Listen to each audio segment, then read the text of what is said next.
Right.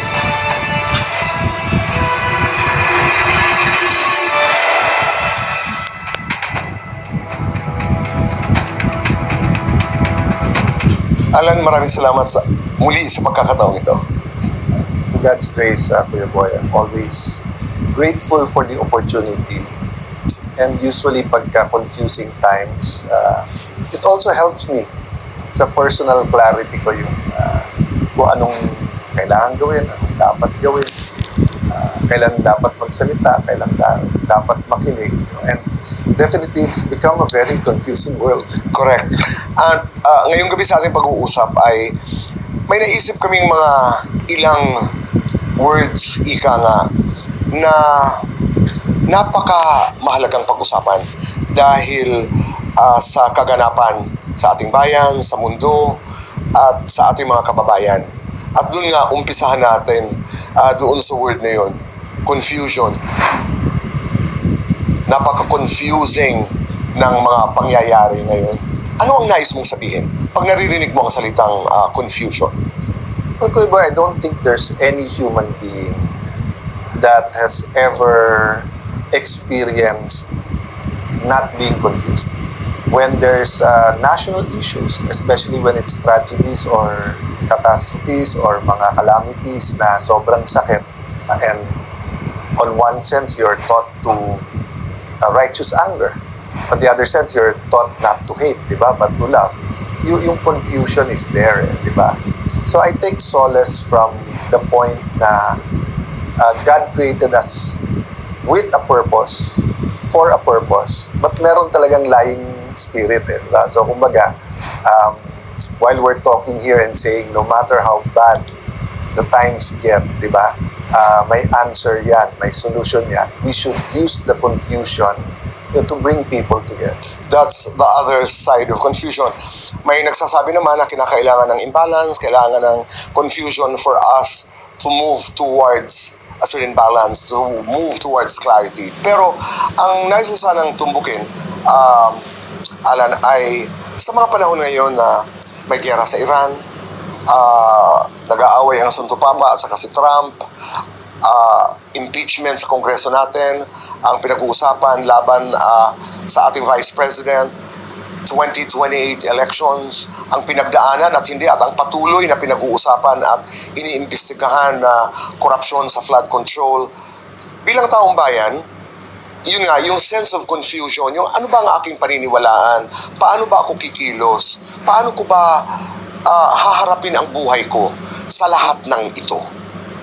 Yung macroeconomics is about the economics of the whole country and about the whole world and how everything is interacting with each other. But yung microeconomics is ikaw lang yon, or yung certain goods that you know yung dealing with it, di ba?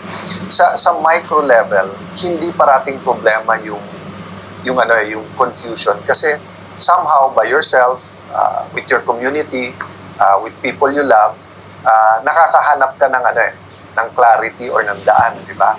But when you go to a bigger group, di ba, as a city, as a sports community, as a business, as an industry, and then especially as a country, yung confusion kasi nga, sa microeconomics kasi parang may say ka eh.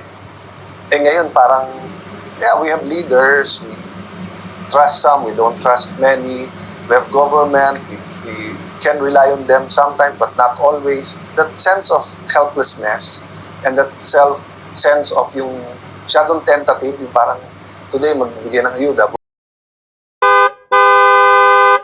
bukas hindi. Today, tatas ang pamasahe, ngayon hindi. Pitong C's ang ating pag-uusapan. Okay. I had the privilege of speaking before the bar passers ng PU-PILO, Polytechnic University of the Philippines. Grabe ang mga storya nila, Kuya Boy. Parang yung mga scholar mo, yung talagang working class, tapos talagang hindi nila alam kung paano makakatapos, and then yung stories of faith, the prayers, etc. So, not knowing their stories pa going there, but knowing that this is a group who are born out of struggle and determination to finish their law school. Everyone in law school is so idealistic. Justice, social justice, pinupukpok ng mga professors mo yan sa utak mo eh. Sabi ko sa kanila to, sabi ko, sir, do you realize na every generation may grabing crisis? Pero kayo, within the last 7 to 10 years, tignan mo crisis number 1. Nung pumasok yung Duterte administration, so if you believe Duterte, crisis on drugs. Di ba yung drug problem? Now, if you're anti-Duterte, you say there's a crisis sa human rights or somewhere in between, okay? And then nag-pandemic.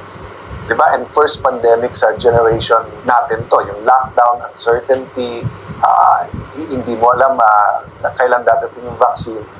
And then, 2022, marami sa martial law babies, diba? Ang sigaw na, never again. And then, nandiyan na naman. I told the PUP top-notchers, imagine you are the front row witnesses of the largest corruption scandal that has rocked our country. And then, naramdaman natin ng konting epekto sa Ukraine-Russia conflict. Pero nung dumating tong Iran, Israel-US, di ba parang many nayanig na. Tapos, generation natin, gusto mo ng mura, diesel ka. Then suddenly, yun pinakamahal. But I mentioned one more, na if you thought radio, TV, internet, smartphones were disruptive, AI will really change a lot. And etong generation na to ang sasalo talaga nito eh. So can you imagine, Kuya Boy, no? If dati in a 30, 40-year generation, anong crisis nyo?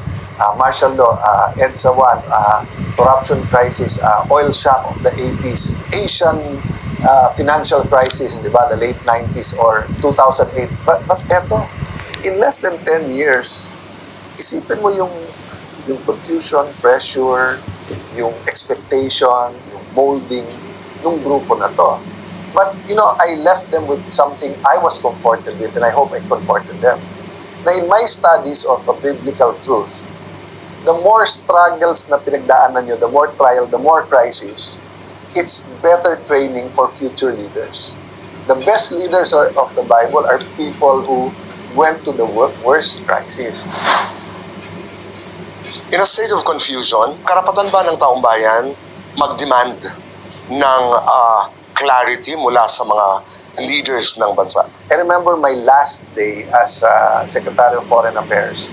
Sa Bali kami and I broke the news to, naging close kami nung 10 foreign ministers. And at the same time na nagpapaalam ako, Singapore just won 3 top awards sa human development. And when we were congratulating the foreign minister, Minister Vivian Balakrishna, he was saying, it's an honor, it's a privilege, we worked hard for that. Singaporeans will always demand more.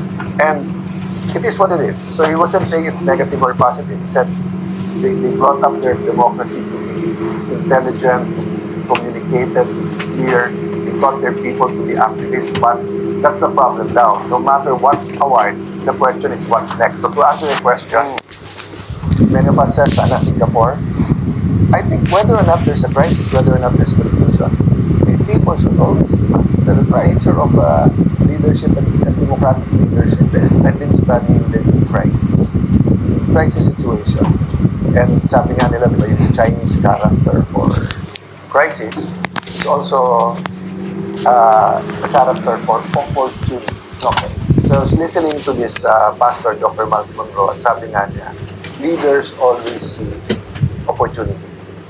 And as someone who's dealt with problem after problem, ang hirap talaga pagka bagong gising ka, whether it's 5 in the morning or whether you wake up late, and then panay problema. And dati phone call lang yun or memo note. Ngayon, walang tigil yan sa phone, no? Ang hirap po, yung anxiousness, yung problema. But alam niyo, once na triname ko yung mind ko na, sandali, take a deep breath, then short prayer, Lord, saan ang opportunity dito? So parating may opportunity yan. For example, napaka-divided ng ating society ngayon, ng tao, di ba? Lahat pinag-aawayan natin.